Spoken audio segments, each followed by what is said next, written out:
Hi, Jeff. Hi, Bob. How you doing? Good to talk to you today. Same here. Let me introduce us. I'm Robert Wright. This is the Wright Show. You are Jeffrey Schloss. You are a professor at Westmont College, and I think your actual title is a little lengthier than that. You are the BioLogos Senior Scholar and T.B. Walker Chair of Biology at Westmont College in Santa Barbara. Westmont College is a Christian college, and the BioLogos is an organization that, as I understand it, aims to reconcile Christianity with a naturalistic account of the creation of the human species.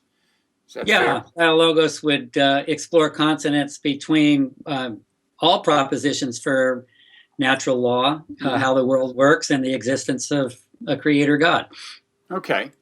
And one thing that caught my attention is your review not so long ago of the book by Jerry Coyne, the kind of famous new atheist, called, I think, Faith versus Fact, in which he argued that basically that science and religion are incompatible. I think I didn't read the whole book. I caught fragments of it, but that's his in the largest sense. That's his argument, right? Yeah, I mean that's definitely his argument. I think more importantly, he argues that they're incompatible not only insofar as they come to disconsonant conclusions, but that their methodologies and epistemologies just can't mix. You can't use both simultaneously and coherently. Okay, so let's start out with his claims uh, about his arguments about evolution. Um, he uh, he concede. I mean, he's addressing something called theistic evolution, that he calls theistic evolution, which is encompasses a number of different things, right? Yeah, It's used in a lot of ways. I mean, broadly speaking, you could say it's about a view of evolution that leaves room for a God in some sense and reconciles the fact of evolution with God. But after that, a lot of differences emerge, right, in the forms of. yeah. And here, this is a section of Coyne's book that I think is really commendable. So unlike a number of the other new atheists, Richard Dawkins, for example, Coyne really makes an attempt to dive into the literature here. And he's read and cites a wide range from folks like John Polkinghorne, Francis Collins, and a spectrum of perspectives on this.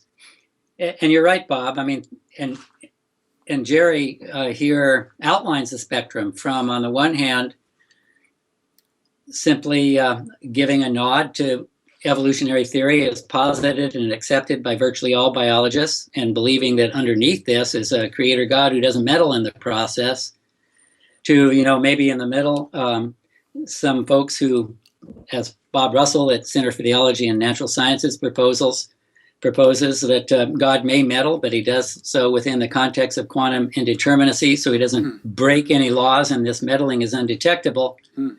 To those who say, well, no, God episodically intervenes, actually breaks natural laws and does something altogether new, but nevertheless would affirm common descent in the sense that. So Coyne lays out all those propositions, but in the last analysis, what he seems to critique is the last one, is the interventionist account. Okay. Right. Now, at the other extreme, there could be what you could call a deistic evolution, I guess, where God just sets the process in motion, and maybe sets the universe in motion, and inherent in its kind of code of natural law is a physical law is the likelihood of the emergence of life, natural selection, blah blah blah. So you can imagine a God that keeps his hands off through the entire history of the universe, or maybe one that like throws a seed on a planet and intervenes to that extent and then leaves his hands off. But the point is, you can imagine this kind of what's known as a deistic scenario where there is no real intervention in the process of life. Yeah, That's one extreme. I'd want to say, thanks for saying that. And I'd want to say that isn't deistic. That, strictly speaking, deism is the notion of a God who never interacts or intervenes in any way. So you could be if you had a proposal for how the Grand Canyon was formed by natural processes, that would be deistic. That you could be a complete theist who believed that God constructed natural laws and sustains the universe at every moment, willfully. So, okay, wait. Let me make sure I understand what you're saying. So I was thinking that if you've got God just setting the universe in motion, like the Big Bang is, and then it's hands off, that would qualify as deism in the classical sense. But you're saying you can imagine. Well, you tell me. Well, I guess the question is, what do you mean by hands off? So you could. Some theologians make the distinction between salvation history and natural history. So the creation of all the major features of the cosmos and of the earth, the geological features, the origin of life, the diversification of life, the origin of human beings, are all ascribable to natural laws, structured and ordained even by God. And then once humans come on the scene and they begin personally interacting with God, God may do special things. So the Christian faith, for example, you could affirm all the miracles of Scripture and still believe that the features of the cosmos, the world, and the biota in the world came about by strictly natural processes. So in that scenario, God leaves hands off until he has a conversation partner, right? So to speak. Okay. But there is in any event, there are varying degrees of intervention possible. You can imagine someone saying he intervened once, and that explains the resurrection, the birth of Jesus and the resurrection. You can imagine all kinds of things. But what... by the way, parenthetically, some people even believe the miracles of Scripture, the resurrection, for example, occurred, but there wasn't, quote unquote, an intervention. There may be naturalistic explanations that we haven't discovered yet, or some propose that these things occurred within the context of indeterminate laws, so that there wasn't a breaking of laws. Who knows? That would be a pretty sophisticated natural law if, for billions of years, if planted in it at the very beginning was this specific event in human history. But, what do I know? If I'm so smart, why haven't I designed a universe? This isn't something that I, and obviously have thought a lot about, but the notion of a miracle actually is just primarily a really unusual event that we wouldn't expect to occur. Now, whether that involves breaking a natural law, whether even there are such things as natural laws, by the way, is debated in the philosophy of science, or whether it involves the slippery notion, indeterminate notion of some natural laws. These are, I think, unresolved questions. Now, one other distinction we could make, and an important one, I think, in kind of degrees and kinds of divine intervention that are posited by is it an evolutionary theist or a theistic evolutionist, whatever, is that you could say on the one hand, natural selection by its nature was extremely likely to lead to the intelligent life roughly of the kind we have. In other words, the kind of intelligent life that a God might have had in mind. But there are interventions to do specific historical things, such as bring about the birth of Jesus, say. And then on the other hand, there could be people who say, by its nature, natural selection wouldn't be all that likely to get you intelligent life. So there have to be interventions at key thresholds that actually steer that process, right? You can imagine both of those positions, and I assume both of those are held. There are people who hold both of them? Oh, sure. And there are people who hold the position of mega interventionism, so that evolution accounts for basically nothing of the biotic diversity. Those would be classic young Earth creationists. Sure. Now, I have myself argued that by natural selection, by its nature, without any intervention at all, makes the evolution of intelligent life pretty likely. And Coyne spends a fair amount of time on that because he recognizes, I think, that if you believe that, then that suggests some kind of teleology. It doesn't prove any kind of teleology, but and by teleology, of course, we mean some overarching purpose to the process, including possibly that the creation of intelligent life was the purpose. He recognizes that people who want to make a variety of kinds of teleological arguments, ranging from interventionist, from deism to various other things, they're gonna prefer that there have been a likelihood to the creation of intelligent life through natural selection. I've argued that there was. He spends a lot of time contending that wasn't likely, right? That the evolution of intelligent life was not likely. Am I overstating his position there? No, I don't think you are. One of the reasons he focuses on this, and I think this is it is one of the most extensive, and I actually think well done parts of the book. One of the reasons he focuses on this is that he says that the inevitability of humans or human-like creatures is a requirement of Christian theism, and that if we can't demonstrate by evolutionary processes that the emergence of such creatures was not just plausible or even likely, but virtually inevitable, then the reconciliation of Christianity with evolutionary theory fails. Yeah, and then he sets about to show that it can't be demonstrated that it was inevitable. Of course, one thing you could say is, well, it's a kind of question that, of course, you're not going to be able to prove. That doesn't mean the answer isn't yes, but we only have the one case, and we can't, run it back under different conditions and see what happens. So it's an inherently difficult question to answer. That's one thing you could say to him. Yeah, I think that to be fair to him, he wouldn't just say that we failed to demonstrate it. He would argue that we can demonstrate that it's massively unlikely and not inevitable.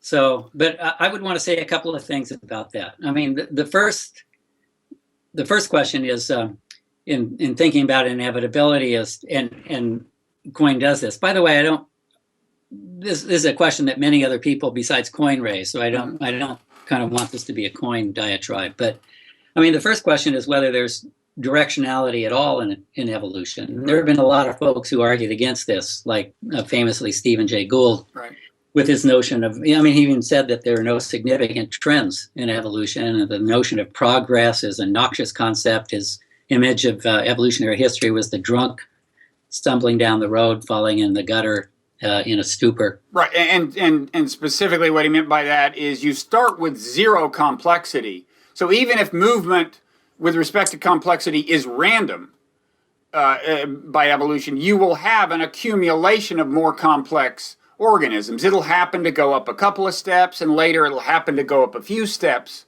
in complexity. But he was saying it was like a random walk could explain the evolution of complexity. Yeah. Yeah, I mean, yeah, the phrase he and others use is diffusion away from a minimum wall. And that could be of complexity, it could be of size and other features.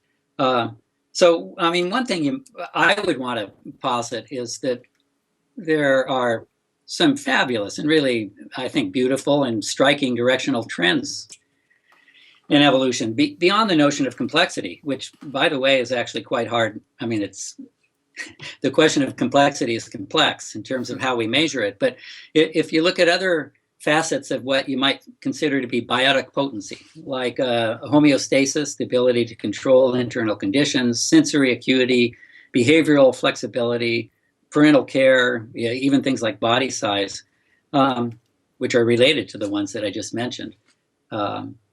Social organization and capacity to form social attachments, all these things increase over evolutionary time. And I don't think those don't require a God to explain them, but they are consonant with the notion of a God or a telos of some kind right. Right. Go ahead. Well, I mean, the fact that they don't need a God to explain them in the sense of, in an interventionist sense, is the point, right? I mean, from the point of view of most theistic. Just to be clear, you mean they don't This doesn't necessarily show that that evolution was designed to create this complexity, but it could have been designed to create the complexity. That's what you mean? Yeah, absolutely. And they certainly don't demonstrate, as some of my colleagues in the intelligent design movement suggest, that that natural processes are incapable of generating and that that's require God. So Right. I don't think that this observation of a deep directionality in evolutionary history doesn't require positing an interventionist God and doesn't require the structuring of the universe by a God, but it is consonant with that. And I think Coyne would say rightly, if we didn't have such a directionality, that would be really problematic for those who believe in a providential purpose behind history. Mm-hmm. But then Jerry takes the next step and says, so he acknowledges the directionality. He takes the next step and asks, if we replayed evolution, would we get the same kind of directionality culminating in human beings? And he argues, to be coherent with theism, we'd have to be able to demonstrate that this is inevitable. And can I have a kind of a critique of part of his thinking.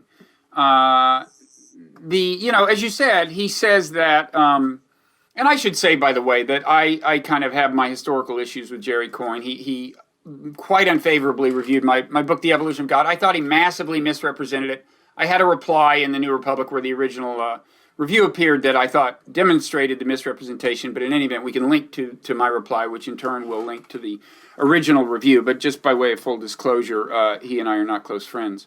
But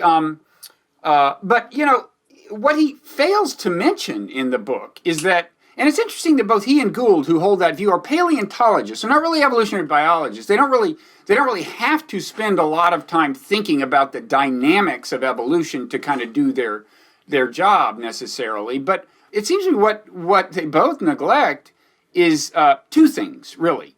First of all, it isn't just that, because there are open niches at higher levels of complexity, then eventually through a random walk, you'll reach the higher levels of complexity. We know, beyond reasonable dispute that in some cases there are selective pressure in favor of behavioral flexibility, and which means intelligence. So if you look at chimpanzees, for example, and you see that there's competition for mates, for example, and they are using little tactical wiles to get mates and outcompete each other. Well, if it's not the case that some of these males are getting more genes in the generation by virtue of being a little more clever, if that's not the case, then natural selection will almost have to be wrong. If that never happens throughout all of nature, that you have active competition within species, conceivably arms races between species, but that's more controversial. But we know there is selective pressure for better design through natural selection. So, and I don't think he got into that at all. So that would be my first complaint, and Gould never did. And the second thing he may mention, I believe he may address this issue, but I don't think he concedes as much as he should, which is just that, a lot of things, it's true that a lot of things would have to happen for a human level of intelligence to evolve. It's not just generic intelligence. You'd have to have kind of cooperation that leads to kind of certain social forms that in turn drive intelligence and so on. Grasping appendages would be nice. And so one question is, how often have these things evolved independently? Things like grasping appendages or cooperation. How many times separately, in separate cases, has natural selection invented them? And the answer with a lot of these things tends to be more than once. I mean, the multicellular threshold itself was crossed more than once, okay? And that's a key one, obviously. I think maybe the biggest sticking point might be the eukaryotic cell. We could get into the details, but the point is, I think it's important to acknowledge that natural selection shows itself to be incredibly inventive, and one way it shows that is to invent the same clever thing over and over again. And those are 2 points I would make. I think the first one he just doesn't note at all, and the second one he may address somewhat, but I'm not sure he gives. Let me comment on that. Yeah. You actually started by saying you have a history here. I don't. And I would kind of hope you do now because you've reviewed his book, but it was a pretty generous review. I'd actually hope I'd hope to establish a friendship with Coyne. We were both born the same year. We both came of age and were impacted by the Beatles, Sgt. Pepper's. I mean, a lot of consonant life history it's here. It's possible. I should say that since his review of my book and my reply, we found ourselves sitting together at lunch, and there was no physical altercation. So these things are possible. Okay, but on what you just said, a couple of comments. I think Coyne professionally goes beyond. I mean, I've respected his work in evolutionary theory for a long time, and he has a grasp of ideas in many areas well beyond my own and beyond paleontology. And he diverges with Gould on this point. And I think in his book, actually very fairly critiques the notion of no inevitability based on radical contingency. This notion, for example, that a giant impact of a meteor or an asteroid caused the demise of the reptilian age and allowed for the rise of mammals.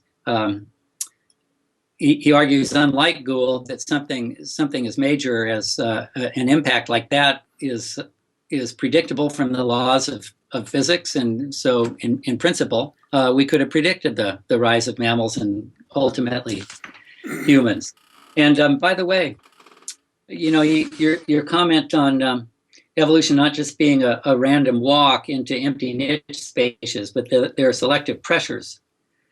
Well, even if the structure of natural selection itself didn't mitigate or push towards certain outcomes, even if there's a kind of just a random diffusion, the existence of these niches, these possibility spaces for biotic adaptation, if it's random adaptation, it makes inevitable the filling of these niches, like opening a perfume bottle in a room. It's going to diffuse into the whole room. Given enough time, yeah, but the speed of the process would depend on which of the scenarios. And just quickly, when you say random adaptation, what I would say is random. The mutations, a lot of mutations are in some sense random. It's the adaptation that I think maybe that term doesn't apply to. But in any event, neither of us is denying that the mutations, that the novelty is generated in a random way. The key to natural selection is that the selection of the new traits is not random. Well, the selection of the new traits is not random in two respects. I mean, in first respect, within the logic of natural selection itself, some things just work better than others. Right. But the second respect in which it's not random is that possibility at space itself may be constrained. As a theist, I actually think designed. That there are certain contours of possibility space which are receptive to biotic adaptations. And so, back to what we were talking about earlier, to dismiss complexity or body size or other traits as a random diffusion away from a minimum wall. I mean, it's a pretty extraordinary universe where such random diffusion is even possible. I could imagine lots of planetary or cosmic conditions in which nothing beyond single-cell organisms is possible. So right. we see eye on that. Right, and just to put a finer point on what I think you're saying, if he says, well, that's just because there's random drift toward complexity, I think your point is, well, okay, then a theist could say that that's the way God set it up. The question is not, the question is how likely was it? I mean, you're not deflating the likelihood of it necessarily by saying, well, this isn't a very sexy way to generate complexity. It's whatever works. But anyway, go ahead. Yeah. So I guess the two concluding remarks about in what way this may or may not be consonant with theism is, I would first want to critique the claim that inevitability is a requirement for consonance with theism. That doesn't seem to be the case at all. The requirement for consonance with theism is simply the omniscience of a creator, and that however likely or unlikely, that God knew the outcome. So, and then that gets questioned, complicated. We can talk about what it means for a being to have created time and therefore exist outside of time. I mean, if the rise of human beings was massively unlikely, did it take God by surprise? And the traditional theists would say not at all.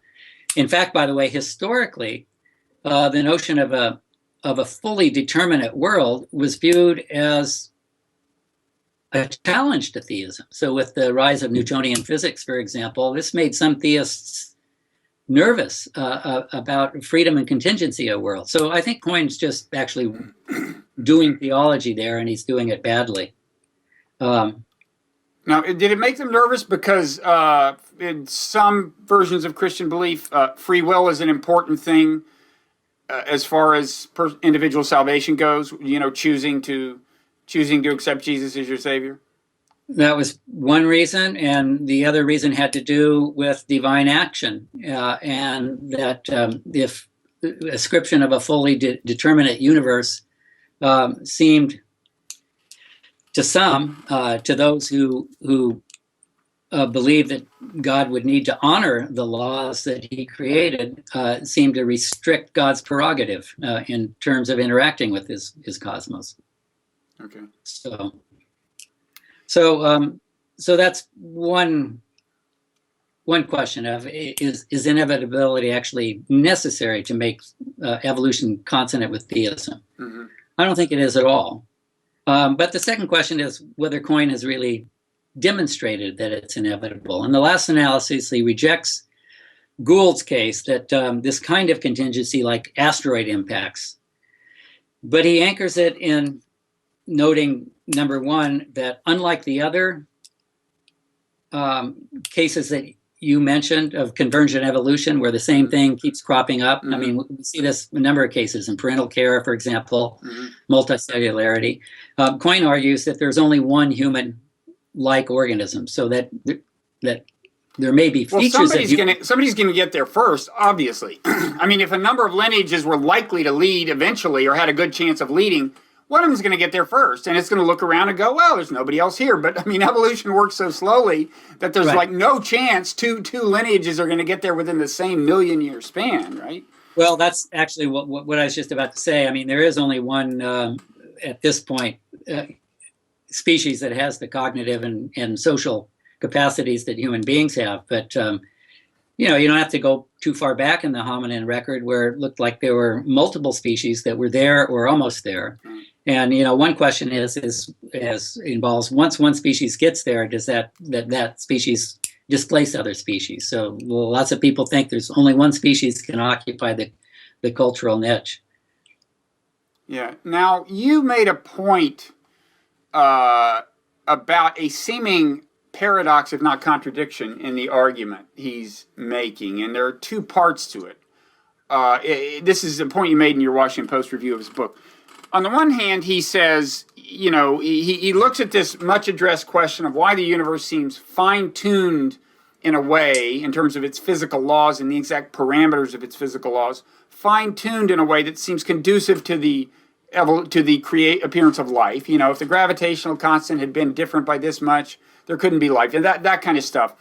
And he says, as others have said, well, of course the universe is conducive to life. Of course, the answer to that question has to be yes, because if we're here, we can't be living in a universe that's not conducive to life. And for all we know, there's a billion other universes where there's not life. So that's the argument he makes there. And you note that there's some tension between his argument about evolution, right? Yeah, actually, there are two tensions, and I think outright contradictions here. And so the fine-tuning argument argues that a cosmos with life-friendly laws such as we have is massively improbable. And therefore, that suggests the existence of a designing God. Parenthetically, I would say, and Coyne says this too, and I think he's completely right, that the numbers used, Coyne doesn't dispute those numbers, but the numbers used technically are not probabilities, they're precision numbers. So we don't actually know the probabilities. Let's set that aside for a minute. And Coyne says Yeah, at face value, that looks true, but multiverse theory says there are billions, maybe an infinite number of universes, and in an infinite number of universes, the existence of a universe such as ours becomes inevitable. So that doesn't require the existence of God. Then when it comes to fine-tuning, when it comes to the emergence of human beings, he kind of makes the opposite argument. He says the existence of human beings wasn't inevitable. It was massively improbable. And therefore, that's not consonant with the existence of God. So what I want to know is, okay, which force are you going to ride on? Is inevitability inconsonant with the existence of God, or is massive improbability? And, you could turn that around and ask, which one of those situations testifies to providence? Is providence suggested by something massively improbable that happens? Or is it suggested by something that's virtually inevitable and suggests that? And one answer, just to interrupt you briefly, that somebody who believes in providence could have is, okay, maybe the way God did it is you create a billion universes confident that at least one of them will create life. Your goal is to make sure that life gets created at least once. And so you do it that way. And similarly, or you create so many universes with so many planets that life is likely to emerge multiple times. And similarly, you can be fairly confident that at least one time life will emerge, right? Yeah, I mean, so two quick responses to that. The first one is absolutely. And that kind of points to the second flaw or contradiction in Coyne's argument.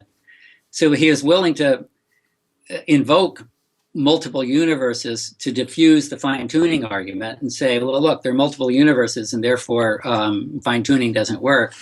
When it comes to the origin of human beings, he apparently wasn't willing to invoke multiple universes, and he argues that human origins is massively unlikely. And I'd want to say, well, if you believe in multiple universes, it's massively likely, if not inevitable.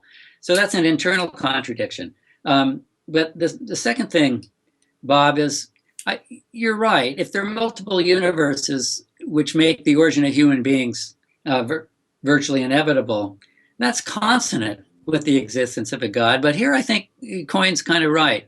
God would kind of seem to be an add-on. There's nothing about that situation which suggests providence or design. Well, it depends on your conception of God. But I mean, I guess I'd say that's more suggestive of some kind of divine intelligence that was bent on creating life than would be a situation where there's only one universe and life gets started once and who knows what will happen. And so accordingly, there's less chance of...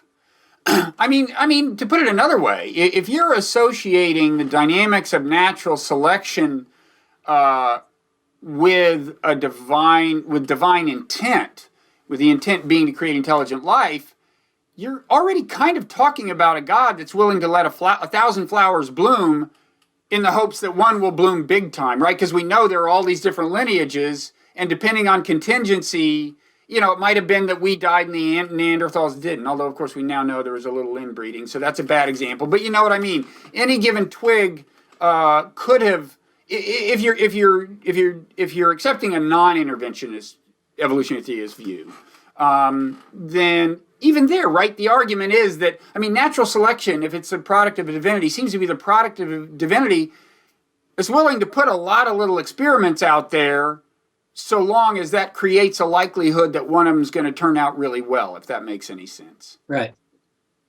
Yeah, I mean, take a step back here and I'll just say personally that I'm not a big advocate of proofs for the existence of God. I think wise man. I think the universe, I guess I'm a Pascalian on this approach. There's the features of the natural world might be suggestive, but are ultimately ambiguous.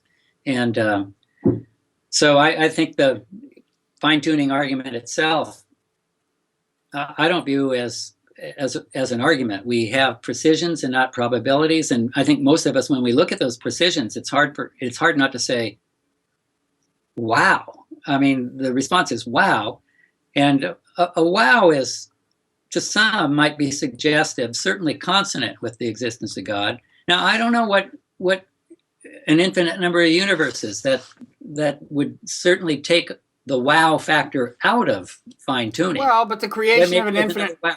but the infinity itself is kind of a wow inducer. Yeah, that's pretty right. So, okay, well, I guess I would. One issue I'm interested in is just the issue generically of teleology, of the idea of evolution having a purpose, leaving aside what your conception of God might be. And one thing I've had trouble driving home to people or arguing successfully to people is that an entirely coherent view is a strictly materialist teleology. In other words, it's just nuts and bolts natural selection as evolutionary biologists believe in it. But in principle, a machine like that, though a strictly material machine, could have been designed in principle to, in any of various senses, including a God, but also including other possibilities. But the point is that a strictly physical machine can be designed. I mean, we use the term we use the term that way all the time in real life. This camcorder is a strictly physical machine that was designed to have a telos, a function, a purpose. Are there a lot of people in your world who acknowledge the prospect of a materialist teleology in that sense? Or is there, because it's common to assume that if you're talking teleology, you're talking about, immaterial forces influencing the process of natural selection or something. Well, I think I'd want to distinguish between two different notions of saying that something has a purpose. And the first notion has less to do with the design of the entity and more to do with how an intelligent agent is employing it. So, my son, when he was little, brought me back a rock with little holes on it from the beach, and I have it here on my desk. I use it as a pin holder. I don't believe that rock was designed to have any purpose, but I have a purpose for it. So that notion of purpose, if we're thinking in terms of utilization by an intentional agent, I think that is a non-materialist account of teleology. It has to do with the utilization of an entity by an intelligent agent. And by the way, that intelligent agent could be embodied in material, but the conception of the purpose has to do with qualities of mind and intention. Mm-hmm. So the second notion of something having a purpose has to do with the very operation of the entity itself. And I think that can be understood in absolutely strictly material terms. But there I want to divide it into two notions as well. So one notion of teleology or purpose in terms of the operation of an intelligent, of a material entity like a machine is in terms of cybernetic or control features, so that it has a target and it works toward that target by having a sensor in terms of how it's doing. Think of a thermostat in a house, and having an effector in terms of bringing it back into an alignment with the target. And so material notions of organismic function are purposive or teleological in that sense. Strictly material, but there's monitoring of a target and control. I don't know any biologists who think that evolution works like that there's some internal monitoring. But there's a different way. You could argue that there's a sense in which it sends out information and gets feedback about the information being the genes it sends out, and the feedback being, no, this didn't work, but this did. But anyway, go. Well, there the target is a pretty minimalist target of. And by the way, there's lots of debate right now about whether it even really makes sense to talk about selection for, as opposed to just selection of. But set that aside. There's a more modest notion of materialist teleology, which has to do not with the target-oriented function of an entity that may have sensors and effectors to keep it on target, but more about the fundamental constraints, we were talking about this earlier, of possibility space. Mhm. So that, I think of this like the little rides at Disneyland. And when you get to be a certain age, you get to steer. But the other rides, they have a steering wheel that doesn't do anything. It gives the illusion of steering, but the cars are on tracks. Well, and that's no less teleological. That is just guided by possibility space rather than a monitoring system. And evolution for sure could be teleological in that sense, that the possibility space is bounded.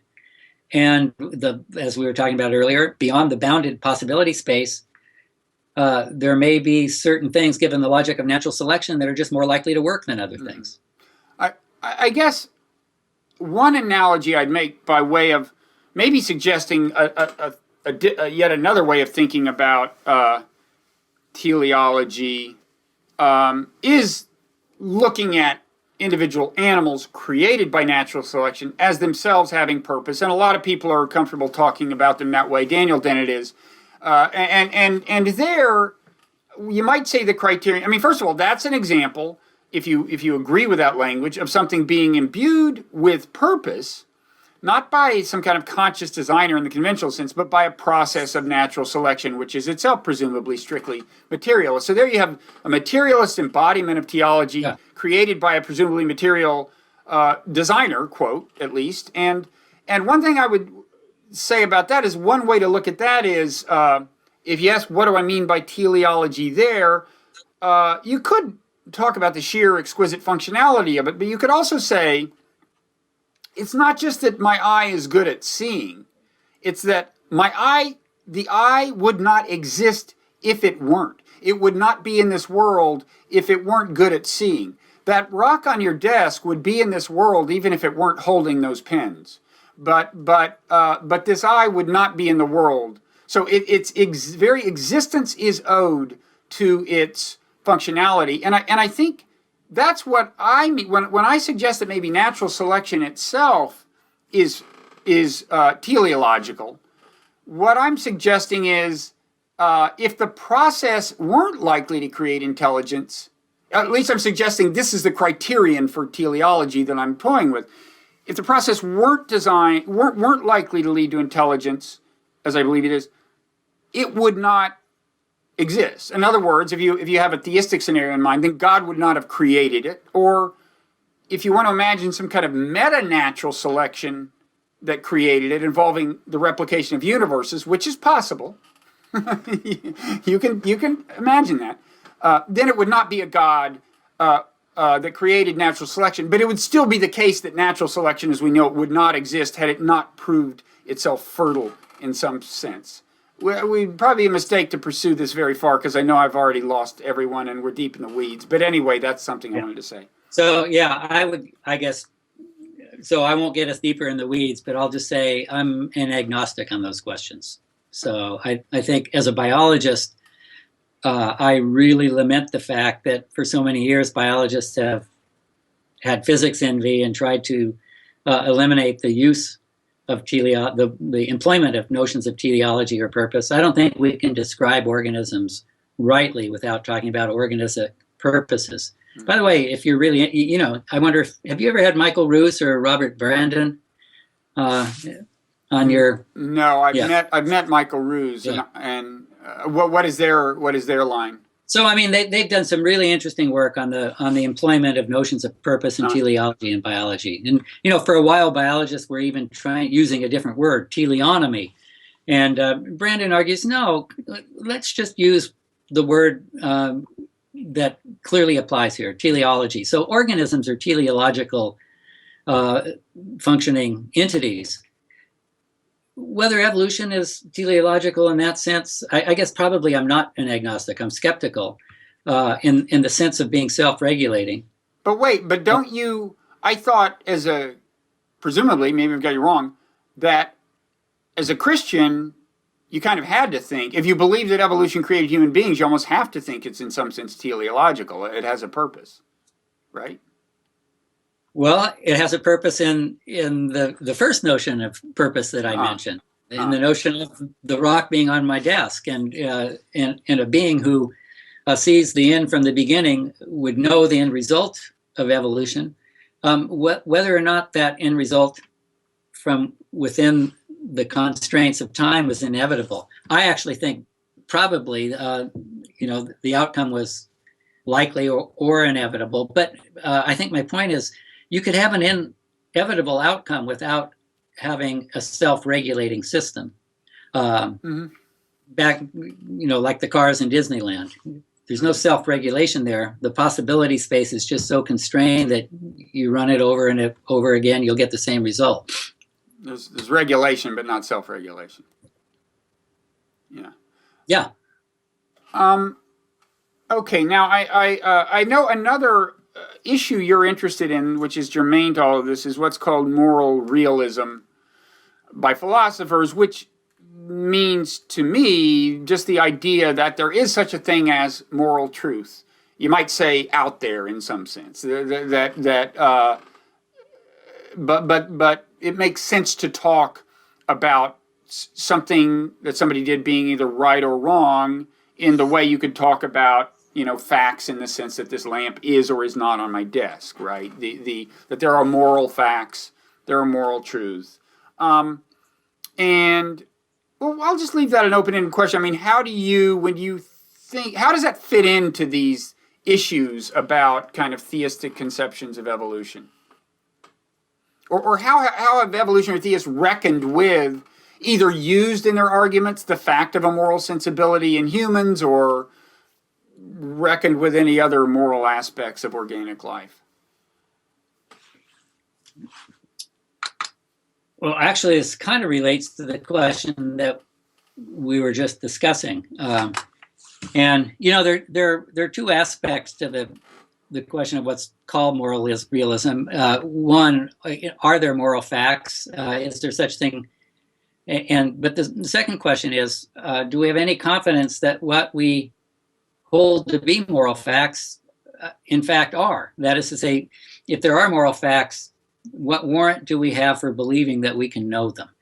And so a theist would say, well, if there is a God who structured evolution to give rise to organisms with increasing biotic potency, including self-awareness and moral and even religious consciousness. And by the way, it does look like there are widespread dispositions to believe certain things, not only to believe in moral facts, but to believe in things like teleology and purpose. Deb Kellerman calls humans promiscuous teleologists, to believe in non-material aspects to personhood. Lots of cross-culturally what appear to be native dispositions to believe things. And the theist would say, we believe these things because they work. And they work because the cosmos was structured in such a way to give rise to organisms that would believe these things. So, that's kind of in the tradition of natural theology, that here, the very nature of things gives rise to organisms that have moral beliefs and that have religious beliefs. Now, the evolutionists would critique this, not the evolutionists, because I'm an evolutionist. The secular evolutionists, or not even all secular evolutionists, but some anti-realists would say, look, unlike believing that there's a tiger out there and tigers eat people, which we may believe because actually believing that helps us reproduce insofar as that belief is true.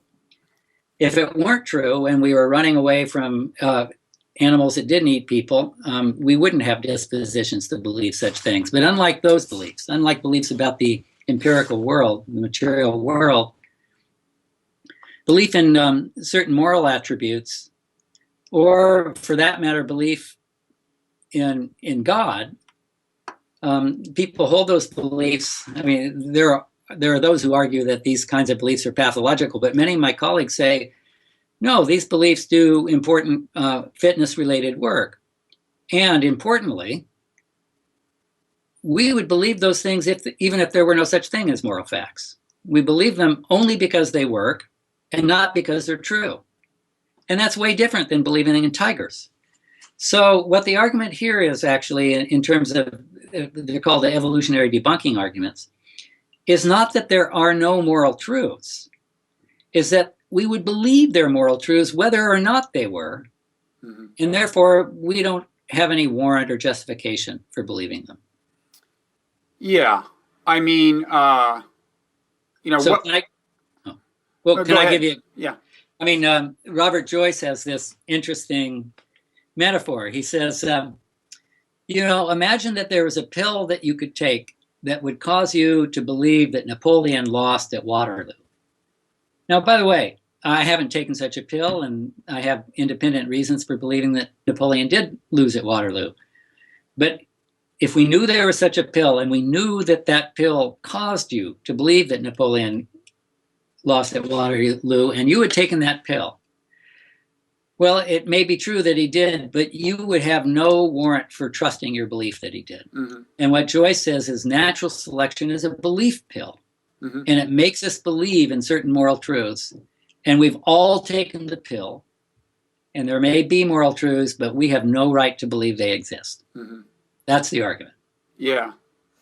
Well, I would say, first of all, I distinguish between religious belief and moral belief. I think the dynamics by which certain moral intuitions evolved, like if you do something bad, you should be punished. If you do something good, you should be rewarded. That intuition, I think we have a reasonably good suspicion about why that evolved, and accordingly, reasonable confidence that it could evolve in a number of, that it was kind of likely to evolve in a certain kind of smart and socially cooperative species. I mean, it seems to derive ultimately from the dynamic known as reciprocal altruism, which seems to have evolved in multiple species and so on. There's that. And then religious beliefs per se, I think that's a different kettle of fish, and I've written about my own views on why that is so pervasive. But I would say on the question of the moral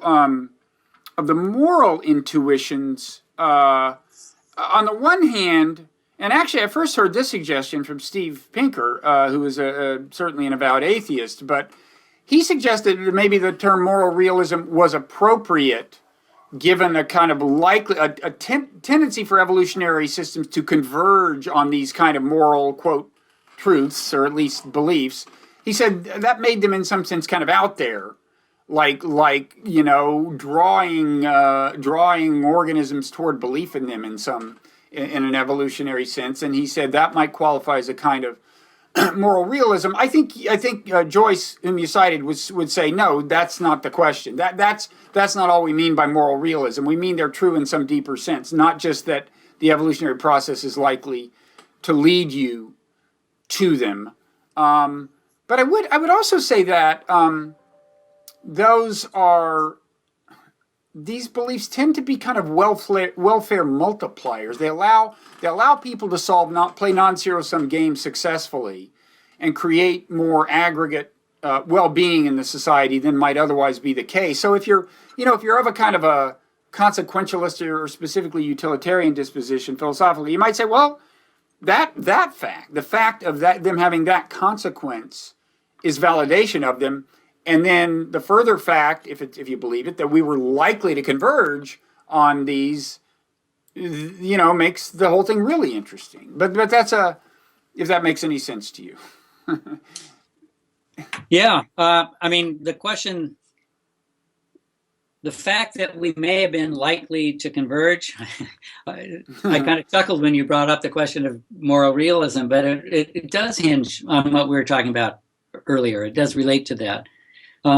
If we're likely to converge on certain kinds of beliefs, that certainly is not at all in consonant with the notion that there's a moral structure to the cosmos, and right. you could believe that without even being a theist. Right. So it's not in consonant with it. It certainly doesn't require or demand it. Right. But, Joyce's notion of a belief pill, like the pill that caused you to believe that Napoleon lost at Waterloo. I mean, the question he leaves unexplored, this is a philosophical, not a scientific question, is, well, what's the origins of the belief pill? And so really for the belief pill to subvert your belief that Napoleon lost at Waterloo for warrant or justification for that belief, you'd have to have an account of the origins of the pill that had nothing to do with Napoleon. And on the other hand, if you had good reasons to believe that the pill had something to do with Napoleon, you could, and that raises the question again of theistic evolution. Is there any reason for believing that there's a God who underwrites or designs, or that there are moral truths? So that's a philosophical question, but I would just make a scientific response to this notion of natural selection being a belief pill. And the first one is, I actually think the structure of moral beliefs and what kinds of behaviors that human beings attach moral salience to, I mean, sexual behaviors and social reciprocity behaviors, these are all really, really consonant with evolution and natural selection theory. So to refuse the notion that natural selection has anything to do with what we take to be moral behaviors or moral beliefs is really unjustified. But I think I want to, it's not clear to me that evolutionary theory right now explains the aspect of what we call moral beliefs that is most moral. And that's the attribution of, what we might call moral normative demand to behaviors, that we ought or do moral behaviors. Surely we ought to have beliefs that dispose us to certain behaviors, but why would we attach moral saliences in contrast to prudential salience or just preferential salience? I kind of think, I'm not prepared to articulate this argument clearly, but I kind of think that the intuition, you can plausibly explain the intuition of moral truth as something that would evolve biologically, that functions, in a way you could say it functions within the system of behavioral regulation, the way money functions in an economy. It's having a bunch of animals that agree that there's right and wrong functionally allows them to start arguing about what is right and wrong in ways that the arguments, in ways that I guess you could say could be explained by evolution. And I'm not necessarily talking about a group selectionist scenario that some people might suspect, although that a group selection scenario would in a way make it even easier to argue this. But I think you could mount an argument that the intuition itself could be explained. What I would say is lacking, I would say the difference between our moral intuitions and at least a truer morality is the fact that we deploy them in such self-interested fashion. Okay, we all agree that good deeds should be rewarded and bad deeds should be punished, but we disagree on what the good deeds are and the bad deeds are, and in deciding what's good and what's bad, we're all naturally self-centered. Bad deeds are deeds that are bad for me. But I would add that the capacity for rational thought and conscious reflection and discourse can, and various other things, including actually religions, can help us escape from that egocentric bias.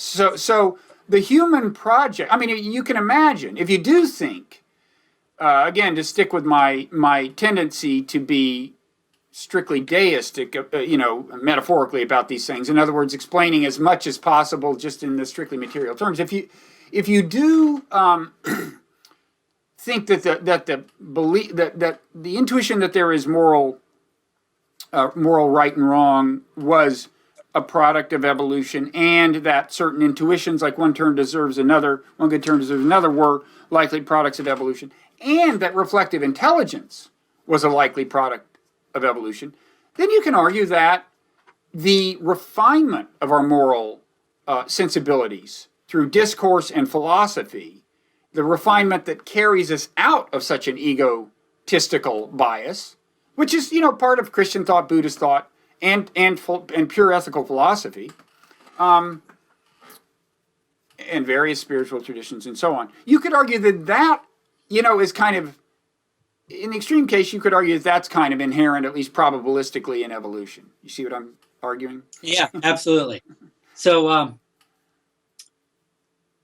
well, I guess I'd want to say a couple of things in response to that, and also in response to the general moral evolutionary debunking arguments. I mean, these are just scientific, not philosophical points. But the first one, and you've talked about moral intuitions, and these arguments typically focus on an intuitionist view of morality. But this is just a question that I would ask. Well, I said this before. We have intuitions toward the desirability of certain behaviors. It's not quite clear why we attach a specifically moral salience to these dispositions. I'll give you an example.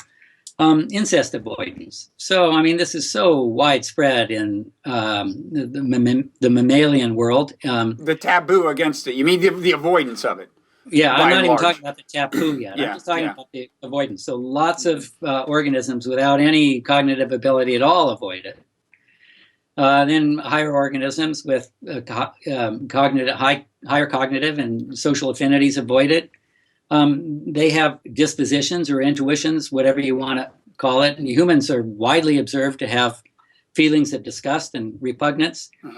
It's not clear what adding a taboo does. There's lots of debate right now in the evolutionary literature about what adding a moral dimension to the disgust that already exists accomplishes. Yeah. So I'm not arguing against anything. I'm just saying that's. I mean, I take your point, and it could be that the taboo is kind of a spandrel, and what's functional is the disgust, and then you see somebody else. You find it disgusting for functional reasons because it's bad for your genes to have sex with a relative, and then so you've got the disgust, and then you hear somebody else did it, and the disgust kicks in, and everybody reacts that way. So the taboo kind of evolves. Absolutely. So this is a really fascinating debate. So Francisco Ayala believes just that. He thinks that morality in general is a spandrel, and it actually doesn't. It's not an adaptation that has been sculpted by natural selection. And someone like Michael Roos would say, no, it's an adaptation. And adding a moral dimension to these beliefs, to these other dispositions, is a backup mechanism. So human beings have tremendous behavioral flexibility, and because of this, we need a backup mechanism to make us do things and not do things. But I wouldn't say moral judgment in general is a spandrel. I would distinguish between the incest case and the intuition that bad deeds should be punished and good deeds should be rewarded. I would say it's easier to argue that judgment is an adaptation than that the judgment about incest in others is a. Although, if you imagine people, let's don't get any deeper into the weeds about the taboo, the incest taboo. But anyway, I would distinguish among different cases. I don't think there's any universal theory of the evolution of moral belief. You could have inclinations toward punishing those who cheat and rewarding those who don't cheat without adding to that moral salience. And we see this widely in social organisms. But set that one aside. I think the second issue, and you brought this up, Philip Kitcher brings this up routinely, and he brought it up in a book that you both contributed to, responding to Franz de Waal's theories on morality. So de Waal and others want to argue for, really, I guess I mean this invoking this adjective in two senses, literally and metaphorically. De Waal wants to argue for a brutally intuitionist notion of morality, that we have these innate moral dispositions or intuitions, and that reason and discourse and beliefs don't add much to that. And ultimately, they may be post hoc add-ons to justify dispositions that are there innately. And he cites these moral dilemma experiments, the trolley dilemma, where people can't explain why they do one thing versus another. And I guess I think that's wrong. I think that is part, but not the whole story of morality, because what it leaves out, if you look at the trolley car dilemma, the identities of the people on the tracks are never disclosed. And actually, what people would do probably differs. Then if the individuals were family members, or if you identified them as an ethnic outgroup. And what moral discourse does, I think, is mediates and oftentimes expands the domain of moral concern, so that we have these dispositions, these moral intuitions, but who's the recipient of moral concerns is deeply influenced by cultural conversation. And I in contrast to DeWall, I think moral beliefs do real work. And I'm in agreement with you here that, Philip Kitcher's notion is the expanding circle. And I think we see this over evolutionary history. Although Peter Singer wrote the book called The Expanding Circle. Yeah, Singer, yeah. And actually, it was probably Singer who contributed to that DeWall volume, right? Yeah, it was. I was I'll check. I've got the book, but I was anyway. So we add an asterisk to those previous mentions of Kitcher's name. But okay. So we've gone on longer than usual because I've gotten so wrapped up in this conversation. So I will. It's probably long enough from the point of view of the average viewer or podcast listener. Who's asleep? I hope not. If they're asleep, they checked out a while ago, so they're not listening to us talk about it. But anyway, is there any last thing you want to say about any of this, or any related views, or do you want to wait for them to just occur to you at 3 a.m. when you wake up and say, "I should have said that"? Yeah. Thanks for having this conversation. Well, I really enjoyed it, and I guess the last thing I would want to say is, I really hope this is a conversation. I regret the extent to which these issues have become so polarized and so virulent. And I guess I'll seek refuge in my earlier comment that on a number of these issues, I myself am an agnostic, not because I'm afraid to commit to something, but because I think they're really complicated. And I think that we need to stay in conversation with those having disparate points of view. So I really hope to see in our culture a greater openness to friendly conversation between people who may not agree or who may not have things fully worked out. So maybe we should ask you and Jerry Coyne to have a nice civil conversation about this. That would be great. Okay. Yeah. Well, we'll put that on our list. Yeah. Okay. And then maybe that'll be a step toward me eventually having a civil conversation with him. Thanks so much. This was a lot of fun, and I hope you'll come back, whether it's to talk to Jerry Coyne or me or somebody else. Thanks, Bob. Okay.